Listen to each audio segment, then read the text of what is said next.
Salut Julien, je suis ravie de t'avoir aujourd'hui pour le podcast Divergent. Donc, je sens qu'on va bien se marrer. Je ne sais pas Je sens pourquoi. aussi, je sens aussi. Une intuition comme ça, d'emblée. Pour les personnes qui ne te connaissent pas, je vais poser la même question que je pose à tous mes invités. Je pars du principe qu'on ne te connaît pas. Et du coup, ben, comment est-ce que tu te présentes aux personnes qui te découvrent, Julien? Je suis un trentenaire qui du coup se plaît très bien dans le métier qu'il est en train de faire et du coup qui, qui est entrepreneur depuis 2 ans maintenant. Concrètement, je recrute, je forme et j'entraîne en fait des closers pour les mettre à disposition de startups et business pour les aider en fait à scaler leur business et du coup augmenter leur force de vente. Mhm. Ça, c'est la phrase un peu rapide, tu vois, que je dis Le en tout pitch. premier lieu. Ouais, le pitch. C'est le pitch. Est-ce que tu veux que je détaille un petit peu mon parcours ou peut-être pas maintenant? Comme tu veux. Comment tu te présentes aux gens? Tu pitches comme ça, direct, tu dis, voilà, Ouais, on fait ça. ouais. Ok, nickel. Bah, ça va alors, on va rester là-dessus Je suis, parce plus- que je suis plutôt straight to the point, tu vois, comme garçon. Plus c'est efficace, mieux c'est. c'est ça. Ok, nickel. La deuxième question, en fait, c'est une invitation à jouer que j'aime proposer à mes invités d'emblée. Et c'est de dire, ok, Julien, donc, pendant une fraction de seconde, là, on va jouer le jeu. Tu n'es plus Julien, tu n'es plus un être humain, tu es autre chose. Tu peux être une plante, un animal, une couleur, une musique, j'en sais rien, quelque chose d'autre. Mais qu'est-ce que tu serais et pourquoi? Alors là, du tac au tac, je te répondrai Sangoku hein, dans Dragon Ball Z. Voilà, parce que je suis fan, je suis fan, et que du tac au tac, en fait, j'ai toujours ma petite figurine, tu vois, sur mon bureau, Excellent, oui. qui est à côté. Euh, ça fait le mec. J'ai 30 ans, hein, tout se passe bien. Voilà. Et du coup, j'aime beaucoup. En fait, c'est peut-être bizarre, tu vois, de dire, mais en fait, c'est un personnage qui m'a beaucoup animé et inspiré dans le sens où c'est l'esprit de compétition et de dépassement de soi par excellence. Voilà. Et ça, c'est un truc du coup qui m'anime vraiment. C'est un besoin de compète entre guillemets parce que je suis sportif, vraiment, je suis très sportif et j'ai besoin d'avoir du challenge et d'aller en fait taper un petit peu la strate supérieure, que ça soit dans mon job, dans ma vie perso ou dans les actions aujourd'hui dans mon business. Toujours en fait d'essayer de se dépasser et jamais de se dire ok en fait là du coup je suis arrivé et du coup je reste là où j'essaye tu vois de stagner. C'est juste toujours quel est le next step. Et du coup, je trouve que Sangoku incarne bien l'esprit.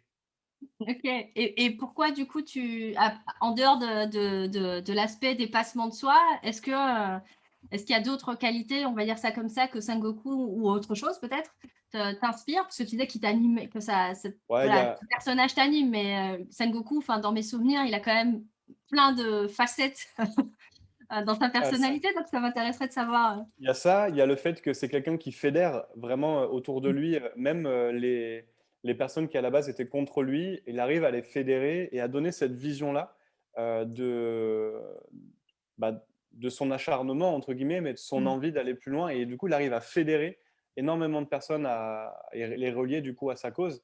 Et je trouve que c'est quelqu'un, tu vois, bon, je continue encore là-dessus, mais Vegeta, par exemple, et lui, c'est des personnes c'est des némésis. Et en fait, c'est des personnes qui vont aller se challenger constamment et qui vont se pousser l'un et l'autre au final à devenir meilleurs et à devenir plus forts, tu vois. Mhm. Donc il y a cet esprit-là de rallier, de fédérer, il y a l'esprit protecteur, de protéger du coup les gens qui te sont chers, qui te sont proches.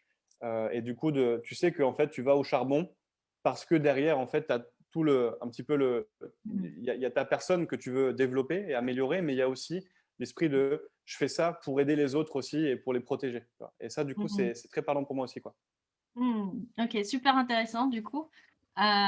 Et ça m'offre une opportunité, tu vois, de transitionner. Avec Qui serait, plaisir. bah, tu vois, tu me parles voilà, de dépassement de soi, que tu as déjà dit que tu étais quelqu'un qui aimait justement ouais, se challenger, se poser des défis, et protéger aussi également, fédérer. Mhm. Et du coup, j'aurais bien envie, là, la proposition du podcast, c'est ça, c'est que tu nous racontes un peu ton histoire, ton parcours d'évolution personnelle. Ouais. Et du coup, tu commences ton histoire où tu veux, tu en dis ce que tu veux, tu la termines où tu veux, et on a le temps. Ok, parfait. Ok. Déjà, je pense que ce qui est important de moi de mettre en avant, c'est l'éducation. Aujourd'hui, moi, j'en suis là aujourd'hui grâce à l'éducation de mes parents qui m'ont, enfin, je dis qui m'ont, c'est mon frère et moi. on est on est deux frangins, qui nous ont toujours en fait élevés dans l'esprit que ta vie, tu te la dois qu'à toi-même. En gros, la réussite, si tu veux réussir aujourd'hui, c'est tu te la dois qu'à toi-même.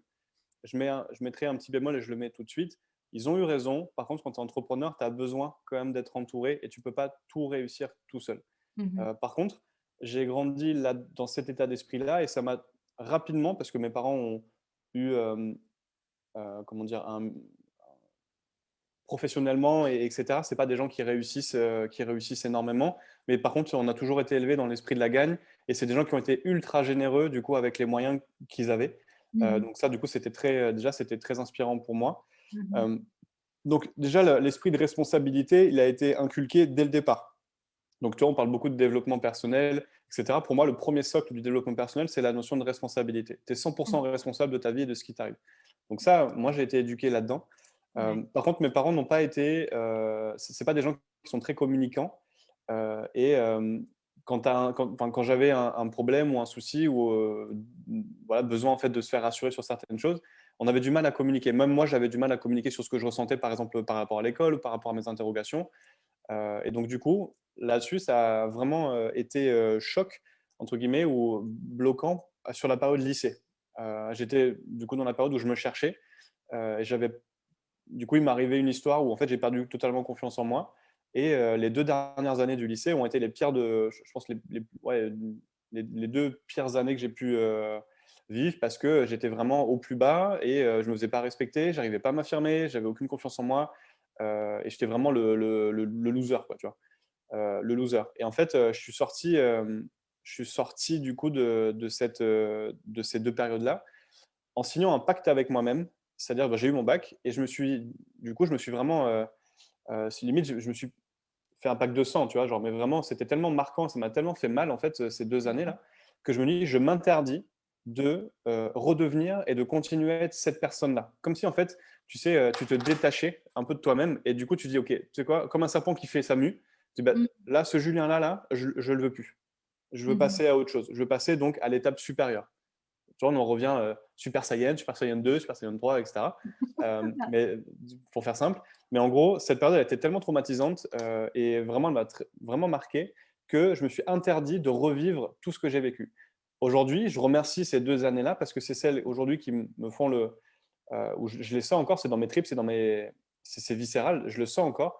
Par contre, le gap que ça m'a permis de faire, je Mhm. remercierai jamais autant toutes ces personnes qui m'ont mis en difficulté et qui m'ont mis vraiment mal, parce que c'est grâce à ça, aujourd'hui, que je me suis donné plein de paris, plein de défis et que j'ai signé dans le sang. En gros, je veux devenir quelqu'un de meilleur. Donc à Mhm. partir de là, à partir de mes 17 ans, je me suis intéressé au développement personnel, un peu par hasard. Je tombais sur dans un rayon de supermarché. En gros, il y avait les mangas, des livres de cul et il y avait un truc de développement personnel. Entre Et les deux. ouais, entre Entre les le deux. manga et le cul, quoi. Ah, c'est pas Entre les mal. deux. Entre le manga et le cul, ouais, entre les deux. Et du coup, en fait, euh, il y avait un livre qui m'a attiré tout de suite l'esprit. Et d'ailleurs, je l'ai Excellent. retrouvé quelques années plus tard.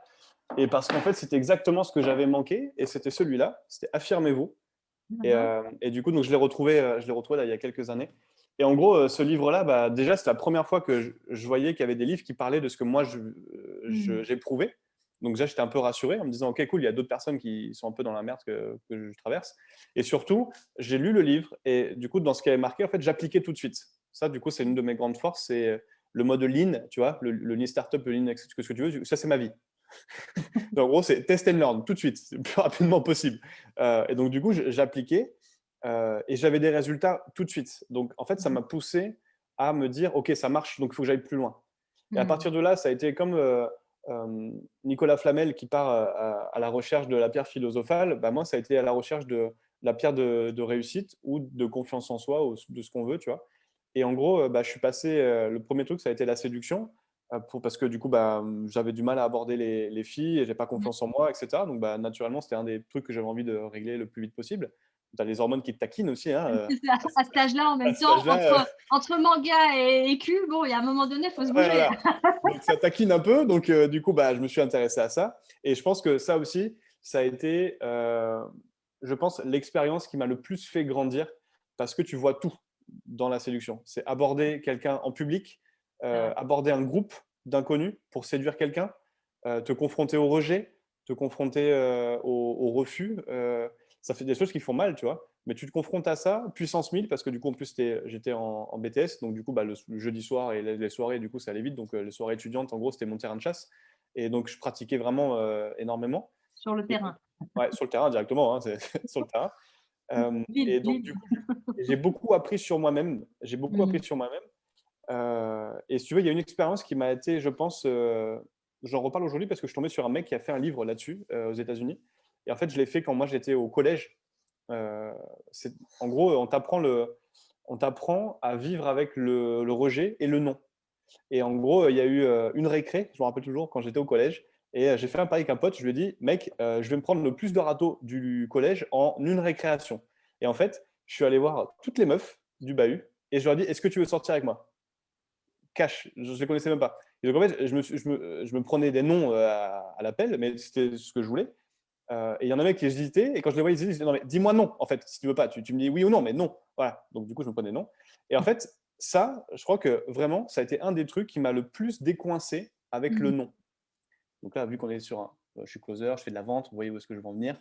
Mais du coup, ça m'a vraiment décoincé par rapport au non. Et du coup, c'est vrai que par rapport à d'autres personnes qui avaient du mal à passer à l'action parce que peur du rejet, peur de ça fait mal à l'ego, etc. Là-dessus, en fait, j'avais complètement mis de côté le truc et si tu veux, ça m'a vraiment déjà formaté. Donc ça, c'était cool. Ensuite, j'ai commencé donc mes études en BTS NRC, donc c'est négociation, relations clients. Et l'ancien nom, du coup, c'est BTS force de vente. Donc là-dessus, en fait, déjà là, bah, j'ai fait mes études dans la vente et dans le commerce.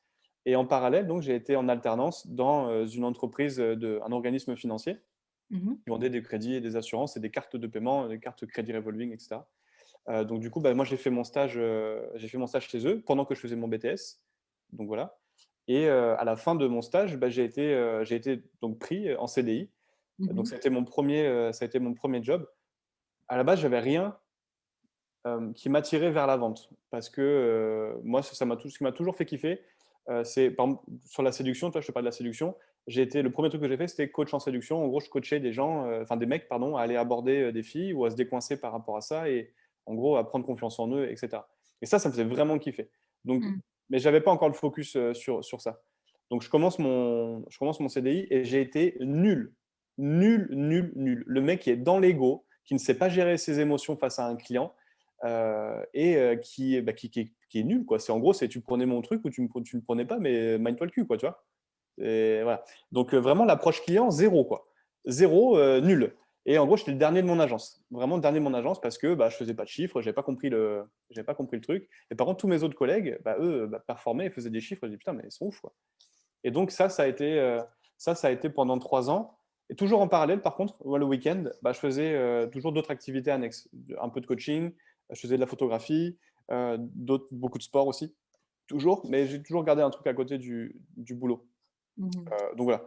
Donc, pendant ces 3 années-là, vraiment nul en vente. Et même à la fin de ces 3 ans-là, il s'est passé euh, j'ai eu quelques difficultés avec une collègue de travail, Mmh.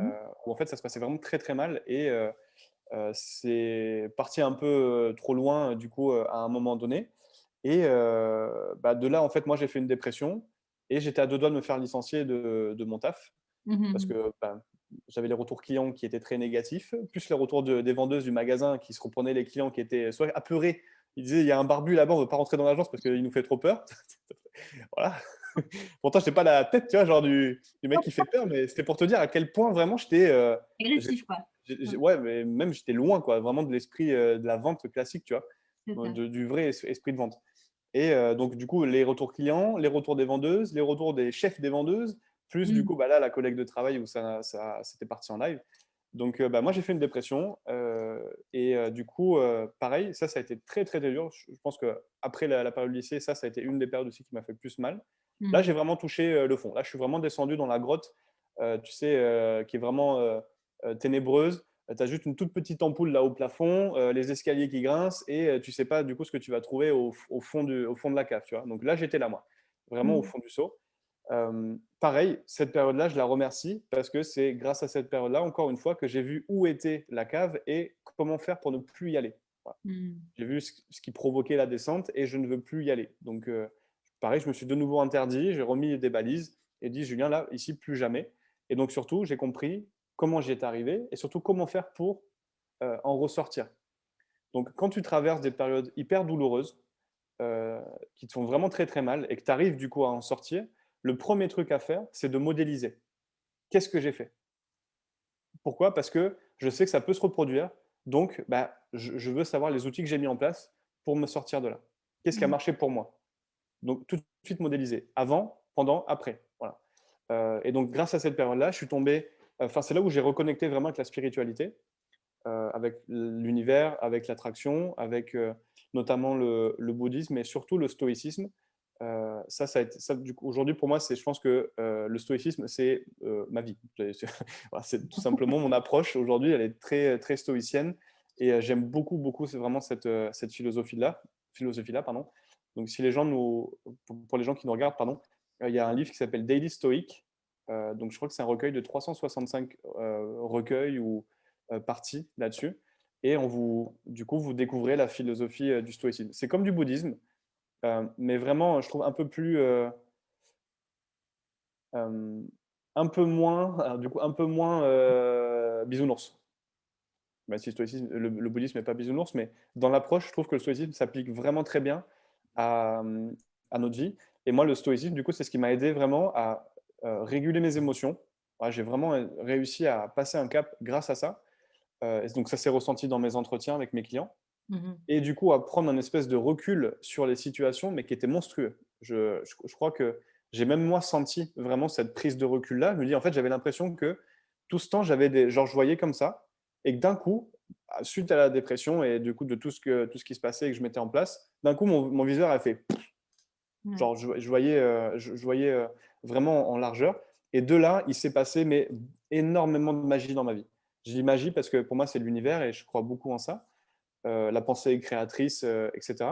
Donc j'ai énormément fait et je fais toujours énormément attention à mes pensées, Mhm. comment je pense, comment je parle et à mon environnement.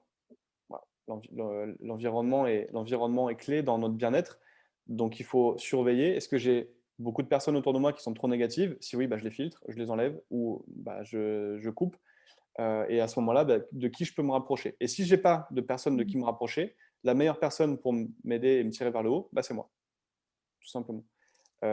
Et donc, là-dessus, c'est être à l'aise avec. Je pense que quand tu sais vivre tout seul, et que vraiment, tu sais, ta vie, encore une fois, elle t'appartient et c'est toi qui es vraiment maître, Mhm. dans tes relations, tout change en fait. Parce que tu n'attends plus, entre guillemets, quelque chose de l'autre, parce que tu sais que tu te l'apportes toi. En fait, tout le fonctionnement de ta relation, elle est basée sur qu'est-ce qu'on peut s'apporter.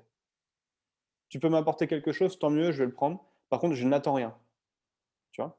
Mhm. Donc, je ne sais pas après si c'est trop extrémiste ou pas, peut-être que comment ça peut paraître, mais j'attends entre guillemets rien des autres personnes parce que pour moi, en fait, ça doit venir d'abord de moi. Je ne vais Mhm. pas attendre que quelqu'un m'aime pour me dire, OK, je m'aime. C'est d'abord moi, je dois m'aimer. Et ensuite, parce que moi, je m'aime, je sais que toi, du coup, tu vas être plus à même de m'aimer. Mais c'est pas l'inverse, en fait. C'est pas les autres qui vont enfin, qui vont t'aider à t'aimer toi-même. Combler un besoin quelque part chez toi. Ouais. Mm. C'est ça. Donc en fait, c'est d'abord toi qui dois combler ce besoin. Et je me suis tellement comblé de besoins tout seul qu'aujourd'hui, je pense que je me porte d'abord moi-même. Et ensuite, par contre, les gens qui sont autour de moi, c'est des gens qui, pour moi, je les considère comme du bonus, vraiment parce que c'est des cadeaux. C'est tous les gens que je prends dans ma vie et qui restent ou qui traversent peut-être, mais qui font un petit bout de passage avec moi, c'est des cadeaux, en fait. Tu vois. Mm. C'est des gens qui, au final, m'aident à poser de nouvelles briques chez moi et j'espère leur apporter du coup de nouvelles briques également. Mais je le vois plus comme ça, en fait. Mhm. Donc, à la suite de ça, euh, un nouveau manager pardon, est arrivé dans l'agence qui est devenu mon mentor. Et en gros, je suis arrivé et je lui ai dit, écoute, dans l'agence, on me prend pour un clown. Même moi, j'ai l'impression d'être un clown parce que bah, je fais rire, j'anime, etc. Donc ça, c'est cool. Par contre, quand il faut être sérieux et quand il faut faire du chiffre, bah, on ne mise pas sur Julien. Et moi, je veux que tu m'aides en fait à faire les deux. Je veux être le gars qui met l'ambiance et en plus, du coup, qui drive la locomotive. Il me dit, OK, à partir de maintenant, tu écoutes ce que je te dis, tu poses pas de questions, tu fais ce que je te dis et tu regarderas ce que ça va faire. OK. En 6 mois, je suis devenu le numéro 1 de mon agence et en un an, je suis devenu le numéro 1 du réseau devant 180 collaborateurs. j'ai tout cartonné. Parce que j'ai une personne qui est arrivée, il y a une personne qui est arrivée, je lui ai fait confiance. Et à partir de ce moment-là, en fait, c'est quelqu'un en plus qui était déjà avancé, tu vois. Donc, elle était formateur commercial, enfin, il était formateur commercial. Le job, il l'avait déjà fait avant. Donc, en fait, à partir de là, tu dis, OK, bon, je pense que tu sais certains trucs, je vais juste l'essayer, tu vois. Je pense que je suis le mec le plus coachable au monde. Là-dessus, j'ai vraiment aucun problème. Je mets mon ego de côté et à partir du moment où je fais confiance à quelqu'un, je lui fais confiance. Par contre, derrière, ça marche, tant mieux. Si ça marche pas, bon, c'est pas grave. Tu vois, au moins, j'aurais appris comme certains trucs et voilà. Donc ça. Ensuite, à la suite de ça, on m'a proposé donc de prendre la mission d'une agence qui était un peu en perte de vitesse, voire beaucoup d'ailleurs en perte de vitesse. Donc là, j'ai été responsable de l'agence, responsable adjoint de l'agence. Et en gros, je devais piloter l'équipe commerciale, la former, la manager, la challenger, l'animer. Et donc, du coup, en 6 mois, on a fait le chiffre d'affaires qu'ils avaient fait en 1 an et demi. Donc là-dessus, ça a aussi remis en avant un point qui était important pour moi, c'est former du coup les gens. J'ai vraiment kiffé parce que je mettais beaucoup de développement personnel dans mon approche. Parce que pour moi, la vente, c'est d'abord le mindset, tu vois, le dev perso. Parce que la vente, c'est juste le reflet de qui tu es. Euh, les objections, les freins, les phrases que tu n'oses pas dire ou que tu dis, tu ne penserais pas ça, c'est toi en fait. C'est juste tes croyances. Tu vois. Donc, il y a eu beaucoup de dev perso. Et ensuite, donc forcément, la partie vente. J'étais avec quelqu'un tout à l'heure, là, juste avant notre podcast, qui me parlait que une personne, du coup, coachée, mais essayait en fait de régler les symptômes. Enfin, de régler, tu vois, juste, pardon, oui, les symptômes et pas la cause. Donc, c'est comme si tu mettais une rustine sur une jambe de bois, mais qu'en fait, tu ne règles pas le problème sous-jacent. Tu peux donner un script à quelqu'un. Si derrière, en fait, toi, tu n'es pas à l'aise, tu vois, C'est ça. Le meilleur des scripts du monde, je ne crois pas le il n'y en dire. a pas. Ouais, Ouais, c'est ça. c'est pas de script, quoi. Le meilleur script, c'est pas de script, quoi. Voilà. Donc ça. Et j'ai vraiment été à l'aise, j'ai vraiment kiffé ma mission. Et en fait, en revenant de l'agence, j'ai gardé la mission de former les gens et de les aider en fait à améliorer leur technique de vente dans tout le réseau, plus du coup ma mission de commercial en parallèle. Ok. Et donc du coup, moi, pendant 4 ans, j'ai été dans le top 10 des surperformeurs de ma boîte au réseau national, voire top 5 sur certains trucs. Donc, je kiffais vraiment mon truc parce qu'il y avait la partie rémunération qui était hyper intéressante parce qu'à la hauteur de mes résultats. C'est ça. Ok. Donc, et je suis compétiteur, donc je me cache pas. C'est moi, si tu veux que moi, je vais chercher le 200%. Je vais aller le chercher et ça m'intéresse de ça. Par contre, je veux qu'il le retourne derrière.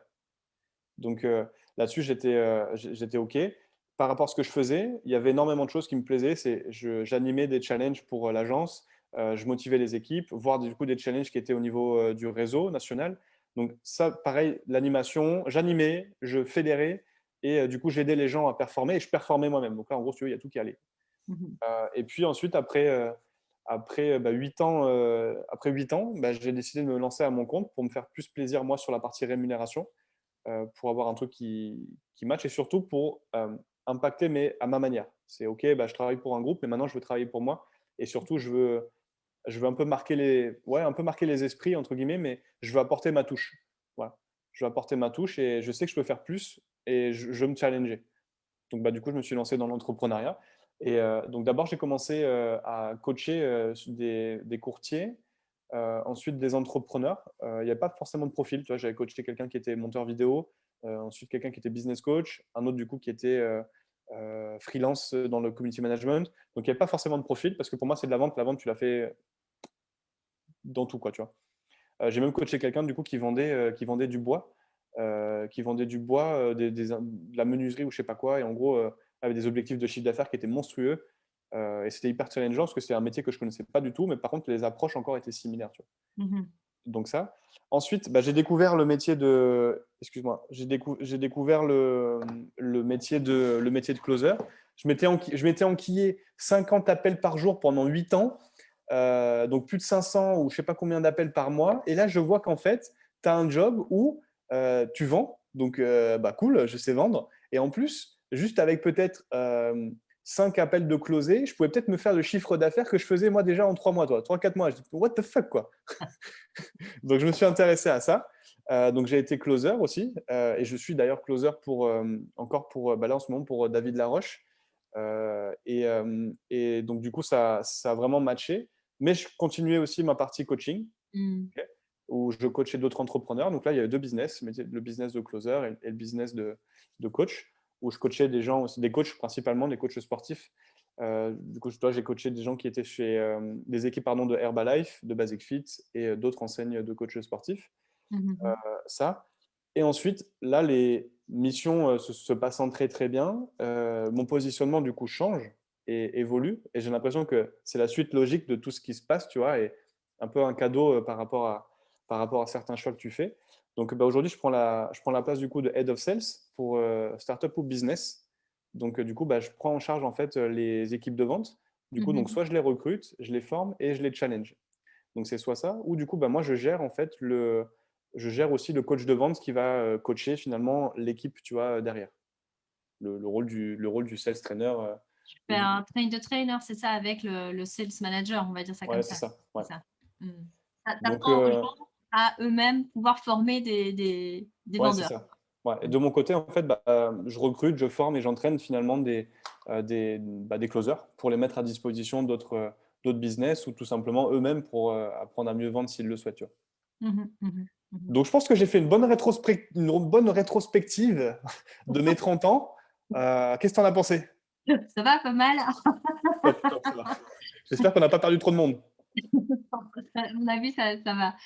Mais du coup, ça m'intéresserait, tu vois, parce que je vois qu'il y a comme plusieurs phases comme Mm. ça. Donc, il y a une première phase que je trouve super intéressante, qui est la partie où tu dis, ben, il y a cette notion de self-made family. Donc, on Ouais. se suffit à soi-même, on est créateur de nos vies, etc., avec les limites et les forces, voilà, d'avoir ce type voilà, de conditionnement, comme tu disais. Mais ce qui est intéressant, c'est qu'arrive un moment donné où tu parles de cette notion de je ne veux plus être, je ne veux plus avoir l'identité de cette personne-là, je veux avoir une nouvelle. Tu parlais de mu même, donc Ouais. de muer, en plus à l'adolescence, tu vois, t'as la voix Ouais. qui Ouais. mue, tout ça. Ah Bon, ouais. t'as fini. Mais donc, tu vois, ça me fait penser. Donc, il y a eu cette première phase-là. Donc, du coup, qu'est-ce que tu. Enfin, je vais d'abord faire ça, une rétrospective, comme tu as dit. Donc, il y a d'abord cette phase-là où tu choisis de changer d'identité. Et donc, tu découvres le dev perso à cet endroit-là. Et puis, il y a une deuxième phase où tu te retrouves dans la dépression avec un job où finalement, voilà, tu fais peur aux clients. Donc, c'est pas du tout Faut le dans dire, la hein. vente. Ouais, faut le dire, ouais. Tu fais peur aux clients, tu te fais peur à toi-même aussi en allant voir la cave. Ouais. Euh, et puis la troisième phase où en fait c'est presque voilà c'est presque la conséquence comme tu dis de toutes ces embûches-là qui cachaient des cadeaux derrière qui font qu'aujourd'hui ben tu closes pour David Laroche et quand même pas non plus n'importe qui dans le domaine du dev perso. Donc c'est bien que ça a commencé par un livre entre Ouais. manga et écu et ça se termine chez le numéro 1 en francophonie de dev perso. Donc ça va, c'est Ouais. pas trop dégueu. Je vais dire ça comme ça. Et en plus de ça, tu découvres une passion pour le fait de transmettre, justement, de partager toutes ces subtilités de la vente, de l'influence, de la séduction, parce que tu mélanges Mm. tous ces apprentissages-là. Et justement, j'aurais envie, ça c'est ma lecture, ma synthèse de tout ce que tu viens de nous partager, mais j'aurais envie que toi, de ton point de vue, toi qui l'as vécu de l'intérieur, que tu partages, ben, c'est quoi tes apprentissages de sagesse de ces différentes phases que tu as faites et que tu aurais envie de transmettre du coup ben voilà, à nos auditeurs aujourd'hui. La première, je pense que ça serait, on peut toujours changer. Qui on est, où on peut toujours changer. Il n'y a pas de, oh, je suis trop vieux, donc maintenant c'est comme ça. Hmm.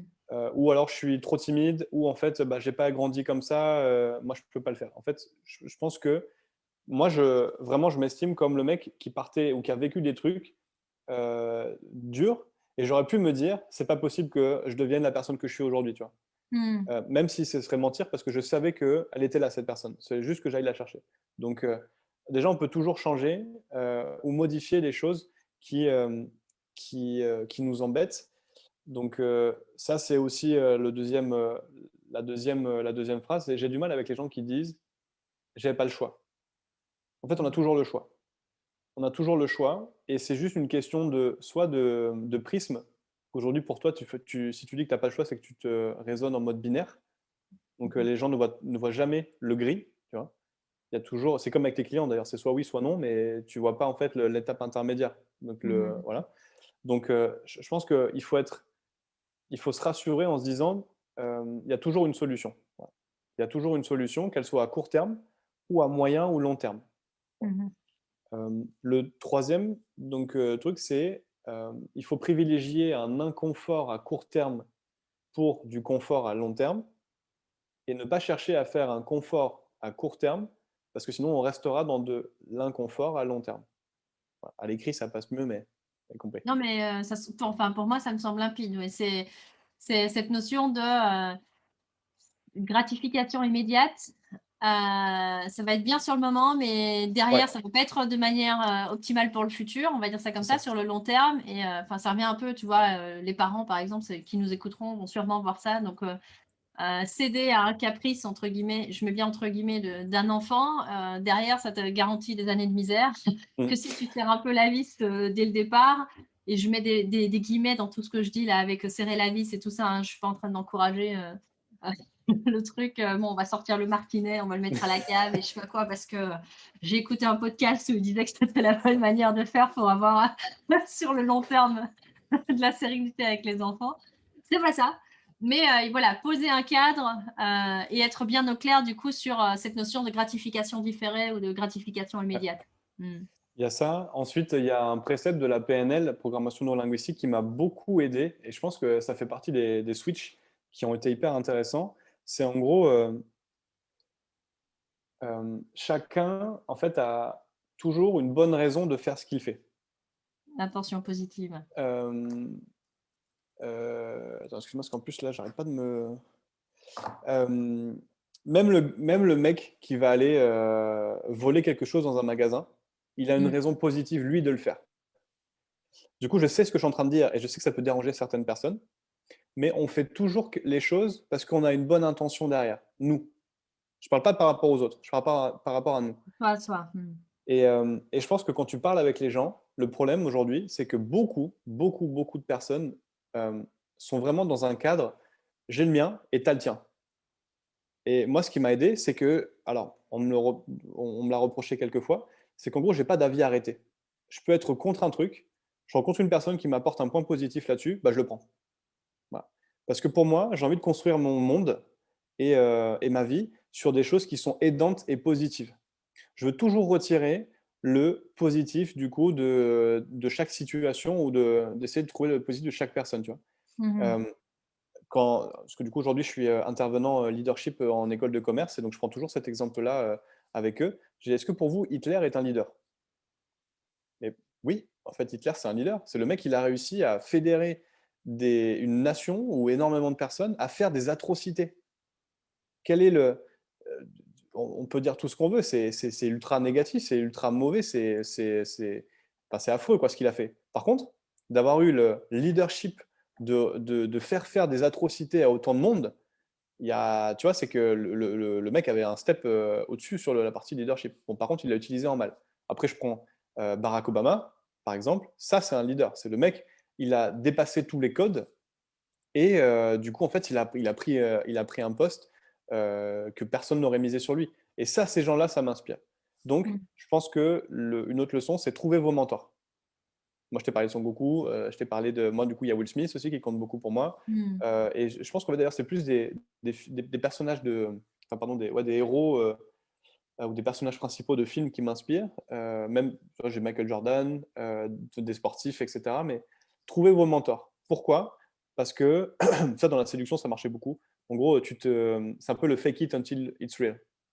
En Mhm. gros, tu fake jusqu'à ce que ça soit réel. Donc, si aujourd'hui tu as du mal à parler à quelqu'un parce que du coup tu te sens trop timide ou quoi que ce soit, comment du coup ton mentor se comporterait? Et à ce moment-là, comporte-toi comme lui. Et ensuite ton cerveau il fera pas la différence, donc tu vas choper toi-même certains réflexes. Donc trouvez vos mentors. L'entourage pardon, l'entourage est ultra important. C'est là où moi j'ai passé un step, quand j'ai commencé le CrossFit. CrossFit c'est très communautaire, et moi je me rappelle, j'arrivais à la salle et j'étais seul. Genre je faisais mes entraînements, je parlais à très peu de personnes et puis je faisais voilà et je m'en allais, tu vois? Et en fait, bah, une personne est venue, m'aborder, m'a inclus dans son groupe et en fait, j'ai rencontré, je me suis fait en fait une famille à l'époque, où c'était vraiment une famille et du coup, on partageait des choses en commun, on Mm. vivait et on pensait en commun, on traversait des choses en commun et ça, du coup, je me suis vraiment senti mieux, en fait. C'est bien d'être seul. Moi, j'aime être seul. Il n'y a aucun problème. J'aime être seul. Mais avec les autres, tu vas beaucoup plus loin. Tu vois, c'est le typique seul on va plus vite et C'est le ensemble on va proverbe plus loin. africain là qui dit seul on va vite, ensemble on va plus loin. Ouais, et ça, par contre, c'est véritable. Et du coup, là où ça s'est vraiment confirmé pour moi, c'est dans l'entrepreneuriat. Mmh. Euh, j'ai rencontré des personnes qui m'ont aidé à m'élever, mais vraiment j'ai fait confiance à ces personnes-là. Et c'est rare où du coup j'ai regretté, tu vois, mais j'ai fait confiance à ces personnes-là et elles m'ont toujours apporté un truc qui m'a aidé à aller beaucoup plus vite et beaucoup plus loin.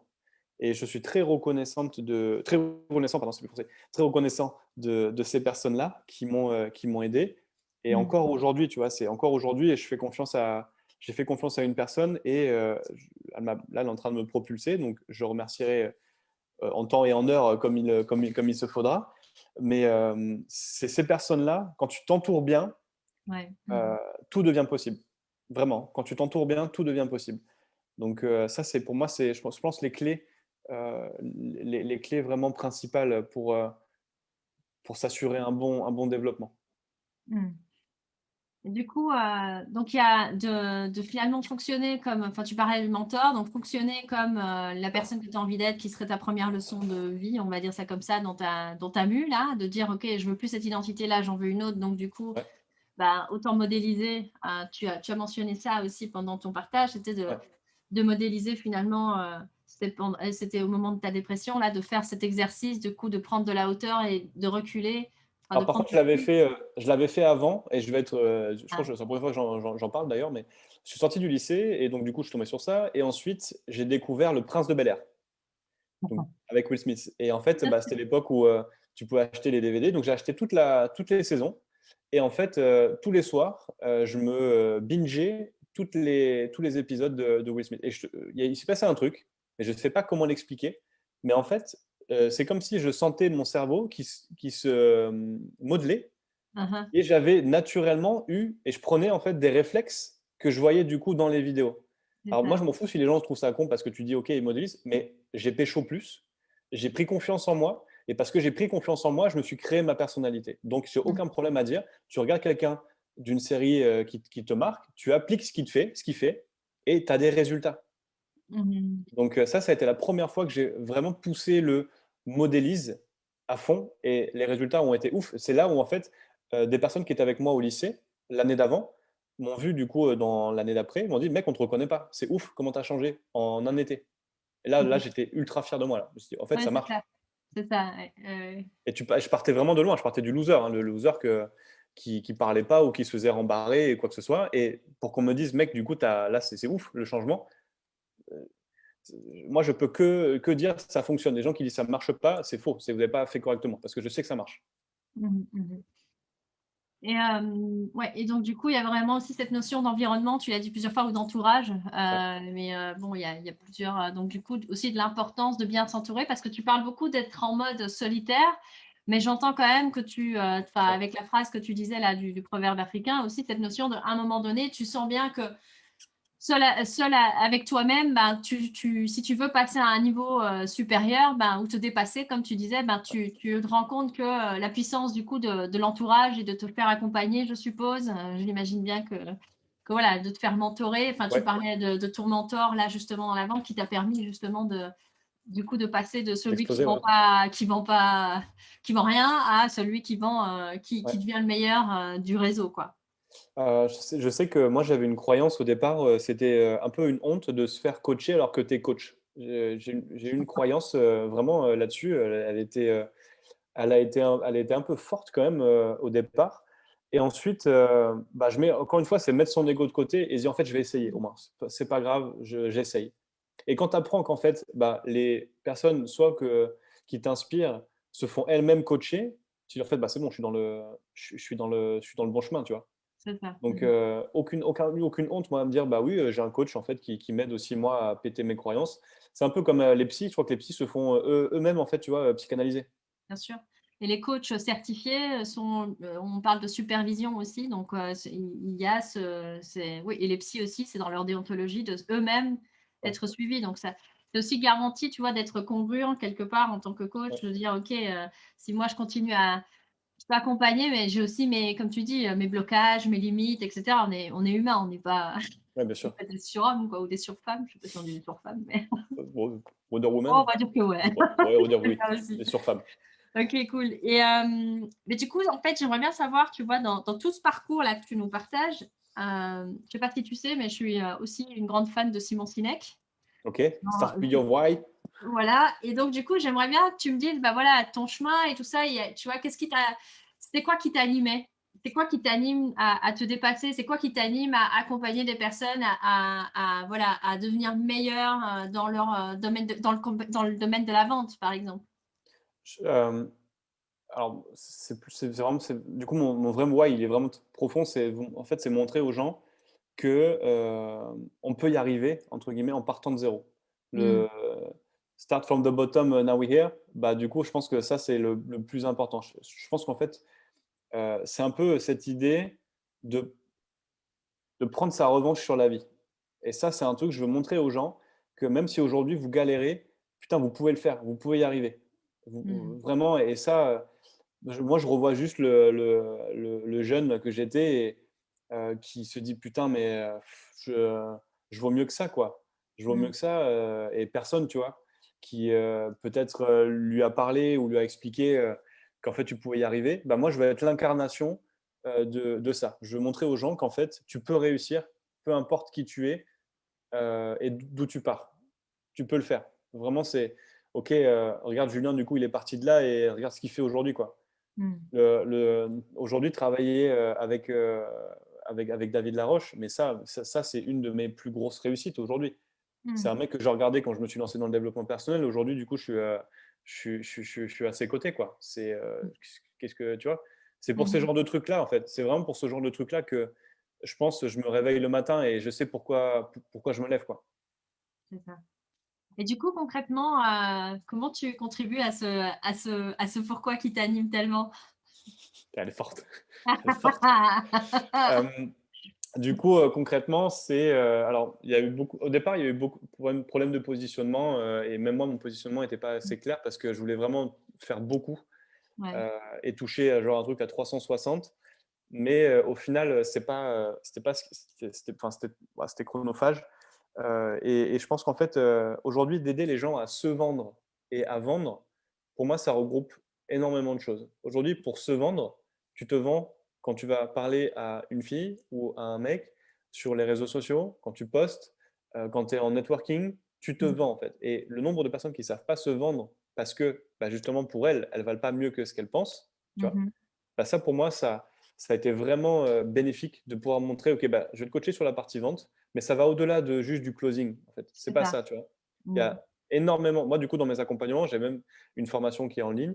Il y a dedans, je crois qu'il y a 80 qui est sur le dev perso. C'est ça. Dev Dans perso, l'état d'esprit. Mmh. ouais, Mmh. psychologie de vente, psychologie, client, et ensuite je vais te parler du script, ou des techniques, tu vois? Mais c'est pas ça, en fait. Moi, du Mmh. coup, tu fais d'abord les autres modules parce qu'en fait, tu vas te changer toi-même. C'est Voilà, ça. et d'aider les gens à se changer et du coup, pour avoir un impact plus facile sur, bah, leurs clients, par exemple, donc vendre plus, donc se faire plus plaisir sur son chiffre d'affaires, et parce que du coup, tu as un chiffre d'affaires positif, tu peux ensuite aller faire plaisir à tes proches. Moi, aujourd'hui, si je galère et que j'essaie de générer, beaucoup de cash, c'est pour faire plaisir à mes proches, bon, pour me faire Mmh. plaisir, mais aussi pour faire plaisir à mes proches. Mmh Donc mh. ça, malheureusement, l'argent aujourd'hui est quand même important. C'est voilà. Si tu veux pouvoir payer un voyage, par exemple, à ta chérie ou à ton chéri, si tu veux pouvoir aller au restaurant avec tes parents, te dire: «OK, vas-y, c'est moi qui invite». Rien que ça, tu vois? C'est donc d'aider les gens à savoir bien se vendre et à vendre, c'était vraiment essentiel. Mmh. Est-ce que ça OK. répond à ta question? Oui, oui, ça répond à ma question. Bah, tu disais que justement dans ce que tu fais aujourd'hui, je comprends que, bah, il y a la partie où tu disais que finalement dans ton activité en tant que, voilà, que head of sales, tu formes des personnes à pouvoir elles-mêmes après former des équipes de vente d'une part, mais j'entends aussi que tu as ton propre, ton propre accompagnement qui permet du coup à des personnes aussi de prendre conscience que la vente, c'est pas juste un jeu de tactique, de script parfait, de je sais pas quoi, mais qu'il y a, bah, 80 tu disais, Ouais. hem, qui est de l'ordre de toi à toi finalement et tu parlais aussi à un moment donné de ça dans notre échange, de cette notion d'effet miroir finalement dans la vente, c'est que là où tu as des blocages, ben, c'est ça qui va ressortir pendant Ouais, voilà, l'échange avec ton client ou ton prospect. Et donc, c'est super intéressant. Enfin, la vente finalement comme outil de développement personnel. Ouais, non, mais de ouf. Et pareil, toi, dans la séduction, il y a deux types de personnes. Il y a les natural players, c'est des gens qui séduisent naturellement et ils savent même pas du coup ce qu'ils sont en train de mettre en place, tu vois, mais c'est naturel. Et ensuite, ça, alors, je sais plus comment ça s'appelle, je crois que c'est les AFC, mais en gros, c'est les débutants dans les nouveaux players, en gros, mais qui apprennent les techniques, les phrases toutes faites, la psychologie, etc. Et moi, j'étais là-dedans, en fait, au départ, tu vois. Et c'était, à un moment donné, il y a eu un frein, un peu comme si tu étais en gros à 300 à l'heure, mais du coup, tu as ta jauge là comme ça qui, tu sais, et du coup, en fait, c'est juste ouais, en sur-régime. Et en fait, le step supérieur, c'est juste, il faut que ça devienne naturel. Et quand tu fais ça, tu passes ta cinquième, ta sixième, et du coup, tout est plus fluide. Dans la vente, c'est pareil. Au départ, ça va te paraître pas naturel parce que c'est pas toi, parce que tu es confronté à des choses que tu faisais pas avant. Il y a un changement de croyance, un changement de posture. Et ensuite, tu vends naturellement. Moi, à la fin de enfin, quand j'ai passé mes steps du coup en tant que commercial, c'est parce que c'était devenu naturel pour moi. Je parlais et j'échangeais avec la personne plus que je voulais lui vendre un truc. C'est Et ça. en plus, les gens te remercient à la fin de ne pas avoir été ce qu'on appelle sell-ci, tu vois, genre le mec qui pue la vente ou qui pue le commerce. Au contraire, les gens, ils sont pas du tout, t'es pas du tout dans cette posture-là. Et en fait, eux, ils se sentent bien. Et parce que Mhm. eux, ils se sentent bien, ils te le renvoient. Et toi, du coup, c'est un cercle vertueux, quoi, tu vois. C'est ça. Mhm. Mhm. Et du coup, tu sais, le propos du podcast, c'est aussi cette notion donc ça m'intéresse parce que dans la vente, bah, tu sais qu'on a, on a une vision assez similaire Oui. là-dessus, mais la résilience dans la vente, et tu parlais à un moment donné de cet exercice que tu avais fait de te prendre un max de noms en une récré. Et ça me fait penser, tu vois, à cette résilience que j'appelle commerciale, du coup, qui est cette notion d'être capable d'encaisser des noms sans être dans les yo-yo émotionnels, parce que tu parlais de ça, d'arriver à détacher finalement Ouais. les émotions de la relation de vente. Et du coup, j'aimerais bien savoir quels ont été tes plus gros obstacles, je vais dire ça comme ça, en tant que, voilà, dans ta vie, mais aussi en tant que commercial, du coup. Et quelle a été ta stratégie, du coup, parce que pour moi, résilience et divergence sont étroitement liées. C'est quoi ta stratégie, du coup, de divergent? Donc, cette capacité à, tu sais, tu parlais de cave tantôt, d'être dans le fond du seau. Tu es à cet endroit-là. Et avant d'arriver au moment où tu as la pensée divergente, où tu vois toutes les solutions possibles, qu'est-ce qui se passe entre deux chez toi? C'est quoi ta stratégie à toi de passer qui te permet de rebondir? Alors, je suis en train de chercher le nom du livre, en fait, pour te donner la réponse. Euh, Antifragile. Ah, c'est ça. Ah oui. Mhm. Antifragile. Et en fait, bon, lisez ce livre. Voilà, ça résumera, je pense, le Tapez concept de sur ce que Google, c'est Nicolas Taleb, si je me rappelle je bien, crois. comme ça. Bon, si vous voulez plus de détails sur ce que du coup, la réponse à Sandra, c'est ça, c'est antifragile, en gros. Et euh, même dans mes coachings, Mm. mon approche, c'est l'épreuve du feu. C'est en gros, qu'est-ce qui te fait peur aujourd'hui? Qu'est-ce qui bloque? Bah, tu sais quoi, je vais te mettre dessus et dedans, tu vas te taper la tête dedans jusqu'à ce que ça devienne facile pour toi. C'est ça. Et Mm. moi, ça va être avec les filles. Donc, au début, ça a été me prendre un maximum de refus pour me mettre à l'aise avec ça. Et au final, quand j'en prenais, je rigolais. Et au final, j'allais même plus loin. Tu vois, donc, du coup, je passais au-delà du refus. Avec les clients, ça a été pareil, d'enchaîner les refus ou même de provoquer le refus pour justement, moi, me mettre à l'aise avec ça, en fait. C'est Et ça. ensuite, de me dire, OK, bon, je fais comment pour aller plus loin, etc. Mais en fait, c'est pas d'éviter le refus. Moi, je pense que j'ai été chercher le plus de bâches possible que je pouvais me prendre pour me roder le plus, en fait. Mm. Je reprends Dragon Ball Z, mais il y a un truc qui est hyper marquant pour moi et qui incarne bien le message. C'est en gros Vegeta, quand Son Goku affronte Freezer, du coup, se rend compte qu'il n'est pas du tout au niveau. Et en fait, il demande à Krillin de le tuer. En gros, ou de l'amocher, mais sévèrement. Donc, il Mhm. lui dit, Krillin lui dit, mais non, je peux pas faire ça, je vais te tuer. Et il dit, non, je m'en fous, en fait, parce que nous, les Saiyans, quand on frôle la mort, quand on revient à la vie, du coup, on est 10 fois plus puissant. C'est ça. Et donc, en fait, qu'est-ce que ça veut dire? Ça veut dire qu'en gros, plus vous allez apprendre à vous foutre dans le rouge, à vous mettre dans le rouge, à vous mettre dans le jus, et plus en fait ça va devenir facile pour vous. Un exemple, j'ai pris plus de 50 appels par jour et j'ai dû recevoir peut-être 70 clients par jour pendant 8 ans. Aujourd'hui, quand je fais une journée avec 10 appels, mais c'est facile. Mmh. Je peux peut-être closer, ça peut peut-être prendre 10 heures, tu vois? Mais c'est facile. J'ai fait pire. Et C'est pourquoi? ça, Parce que, bah, en fait, il y a eu un énorme volume ici qui était tellement puissant que quand tu te mets là, en fait, bah, c'est ça. entraînement de CrossFit. Entraînement de CrossFit, une barre, par exemple, de squat à 100 kilos, et ben, quand tu vas t'entraîner, par exemple, à squatter plusieurs fois à 120, quand du coup, on va te faire une épreuve ou une compétition où ta barre elle est à 70, bah, c'est facile.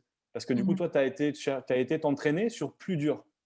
C'est ça. Donc, entraînez-vous à aller chercher du difficile, et c'est ce qu'on disait tout à l'heure, c'est de l'inconfort sur du court terme pour du confort à long terme. Plus je vais aller me taper à des choses dures et difficiles, et plus je vais réussir à m'en sortir, plus je saurai gérer en fait la suite, voilà, les autres choses. Donc ça, je pense que c'est pas d'éviter les erreurs. Je pense qu'il faut aller les cumuler même. C'est Mmh. cumuler les erreurs, le maximum de rejets ou de refus, d'en tirer surtout les conséquences. Que aller cumuler les échecs, c'est bien, mais il faut en tirer un truc. Donc enchaîner et aller se taper la tête en fait sur un maximum d'échecs, en tirer du coup les leçons sur quoi il faut que je m'améliore, et ensuite, c'est là où tu deviens blindé et tu deviens inarrêtable. Mmh. Et tu parlais de cette notion de faire l'exercice de avant, pendant, après. Donc de Mmh. voir, d'avoir ce recul, de pouvoir te dire: «OK, je me suis pris, un râteau, un obstacle, un non, whatever et OK, qu'est-ce qui s'est passé avant?» D'analyser ce qui s'est passé avant, comment ça s'est passé pendant et du coup, comment ça s'est passé après pour aller, faire ces apprentissages, comme tu dis, de test and learn, à chaque Ouais. fois, c'est ça? Si je prends l'exemple de la vente, pour aller de manière plus simple, il faut juste garder en tête la notion de responsabilité. C'est pas votre client qui vous fait foirer la vente, jamais il faut partir de ce principe-là. C'est vous qui avez foiré un truc dans la vente. Juste dites-vous ça. Même si vous n'êtes pas d'accord avec ça et que c'est inconfortable avec vous, dites-vous que c'est pas le client qui vous a dit non, c'est vous qui avez merdé la vente. Juste dites-vous ça, OK? Donc à partir de ce moment-là, j'ai eu un non. OK, qu'est-ce que j'ai fait pendant mon entretien? Est-ce que j'ai bien respecté ma phase d'accueil? Est-ce que je l'ai bien mis à l'aise? Est-ce qu'au contraire, j'ai senti que ça ramait en fait dès le départ? Mmh. Est-ce que j'ai posé les bonnes questions? Si oui, non, quelles questions supplémentaires j'aurais pu poser, pardon. OK, comment j'ai parlé de mon offre? Est-ce que j'ai tiqué? Est-ce que j'étais pas assez serein? Est-ce que moi-même, quand j'ai parlé, je dégageais pas assez de certitude? OK, quand j'ai parlé de mon prix, j'étais comment? Est-ce que j'étais hésitant, et cetera? Juste, qu'est-ce que j'ai mal fait? Mmh mh, mmh. Ça a été inconfortable pour moi au départ quand mon mentor est arrivé et que du coup j'ai dû modifier ma vente, parce que c'était dur pour moi de me dire en fait c'est pas le client qui est con, c'est moi qui suis qui suis mauvais, tu vois? Ça a Ah, été vraiment le plus gros bien. switch. Ouais, et donc du coup en fait c'est OK, qu'est-ce que j'aurais pu améliorer? Et tu te rends compte que tu peux toujours améliorer un truc. C'est ça. Et je pense que du coup, ça, c'est vraiment vecteur. Donc, OK, donc qu'est-ce que j'ai fait? Je modélise du coup cette situation-là. Je garde en tête le refus de la personne, le profil de la personne. En gros, tu vois, que ça soit de manière verbale et non verbale, je garde tout. Je modélise tout, vraiment de A à Z, hein. Et ensuite, donc, je me l'intègre. OK, la solution, bah, je vais essayer ça. OK, ça a fonctionné. Qu'est-ce qui a fonctionné? Je décortique. Mmh. Là, le coach qui me coach aujourd'hui est une bête de ça, de vraiment tout Tout rationaliser décortiquer, ouais, tout et décortiquer. factualiser. C'est Mmh. hyper challengeant pour moi parce que autant je sais le faire sur certaines choses, autant pour d'autres, on en parlait avant, le profil type du commercial est un peu trop en mode au feeling, tu vois. Mais au final, d'avoir des KPI, des indicateurs de performance sur tout, putain, mais vous progressez, mais puissance 1000, quoi. C'est ouf. Mmh mh. Excellent. Bah, écoute, moi, en tout cas, j'ai retiré pas mal de ton parcours d'apprentissage, on va dire ça comme ça, de sagesse. Enfin, sagesse, on sait pas, on verra, mais Ouais. des apprentissages, disons. Et du coup, j'aimerais bien, tu vois, pour, savoir, bah, les personnes, tu vois, qui ont écouté, cette interview aujourd'hui, hem, aurais envie qu'elle reparte avec quoi comme message vraiment clé où tu dis, 1 ou 2 ou 3, allez, je t'en laisse 3 maximum, hein, mais vraiment parce que c'est toi. Mais Putain, tu la c'est dur connais là, du coup, celle-là? là. Ouais, je la connais bien celle-là. Donc toi, spécialement, qu'est-ce que tu Ah, aurais vraiment envie que les gens retiennent de ton bah, ouais, de ton expérience, de ton parcours d'évolution personnelle et de tes apprentissages? je Leur pense takeaway, ce que serait quoi? le premier truc, c'est vous êtes 100% responsable de vos victoires et de vos échecs. Ça, pour moi, c'est vraiment c'est la notion de responsabilité. Il faut la pousser à l'extrême. Ça se Mmh. passe mal dans mon couple. Qu'est-ce que je foire? Qu'est-ce que je peux Mmh. faire? C'est Mmh. juste, vous ne pouvez pas contrôler l'extérieur. Voilà. Le Covid, je ne le contrôle pas. Par contre, ce que je contrôle, c'est mon business, quelles sont les actions que je mets en place dans mon business, etc. Donc, il y a l'extérieur, c'est OK. Qu'est-ce que moi je mets en place? Donc, la notion de responsabilité, pour moi, c'est la plus grosse. Le deuxième, c'est seul on va vite, ensemble on va plus loin. Si vous Vraiment, je pense que de toute façon, je vais faire un post bientôt avec, une fois que tout sera acté, mais pour montrer à quel point c'est puissant vraiment cet entourage-là et à quel Ouais, point les gens vous aident à aller plus loin. Donc, c'est d'accord. apprendre à faire confiance et accepter de se faire trahir. Ça va le Accepter que faire. ça puisse ne pas marcher. Dans tous les cas, quel est le cadeau que je retire de ça? Mmh. Donc, et la troisième chose, du coup, bah, c'est ça, c'est prendre des risques. Moi, ma maman, c'est trop mignon ce que je viens de dire. Non, Ma, non, ma- non. ma mère, enfin oui, ma maman, du coup, Bah, j'étais maman, oui. m'a offert en fait une plaque qu'elle a ramenée du coup de Rome parce que je suis italien du coup du côté de ma mère. Et du coup, elle me dit, écoute, ça c'est pour toi parce que voilà, je te vois comme ça. Donc en fait, cette plaque-là, c'est ça, c'est l'audace, la fortune, pardon, sourit aux audacieux. Mmh. Donc ça rejoint ce que je vous dis, c'est prendre des risques et oser. Je n'aurais pas osé envoyer un message du coup à David Laroche, je ne travaillerai jamais avec lui. Mmh. J'ai juste osé, j'y suis allé au culot. Le nombre de choses que j'ai débloquées parce que j'y suis allé au culot, vous n'imaginez même pas ce que ça m'a apporté. Même Mmh. pas. J'ai fait un buzz mondial parce que du coup j'y suis allé au culot. Je crois que je t'en avais parlé d'ailleurs, Sandra. La Smart Nomination. J'ai contré une vague du coup qui faisait un buzz et voilà. Parce que je sors du moule, je provoque, je bouscule les choses. Voilà. Juste, vous n'imaginez même pas du coup tout ce que ça peut vous apporter. Et vous cumulez la responsabilité, l'entourage et l'audace, inarrêtable. Inarrêtable. OK. Bah, il nous a donné la recette, hein, du coup, c'est bon, on va tous devenir inarrêtables. En tout cas, ça a été un plaisir, Sandra, d'échanger avec toi et merci beaucoup pour m'avoir donné cette opportunité d'échanger et de partager un peu de mon parcours et Mmh. pas de ma sagesse, mais de mes enseignements et de mes leçons, de mes leçons. Et j'espère que j'aurais pu apporter un petit peu de valeur sur cet épisode-là.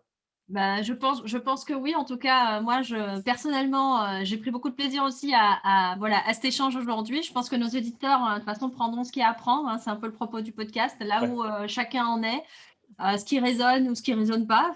Si ça résonne pas avec vous, bah, c'est toujours, bon aussi à prendre parce que ça indique quelque chose de toute façon. Donc, ouais. c'est tout bénef et bah, merci encore d'avoir, consacré ce temps aujourd'hui avec moi et je te dis, ben, du coup, à très, très bientôt, Julien. À très très bientôt. Merci, Sandra. Ciao.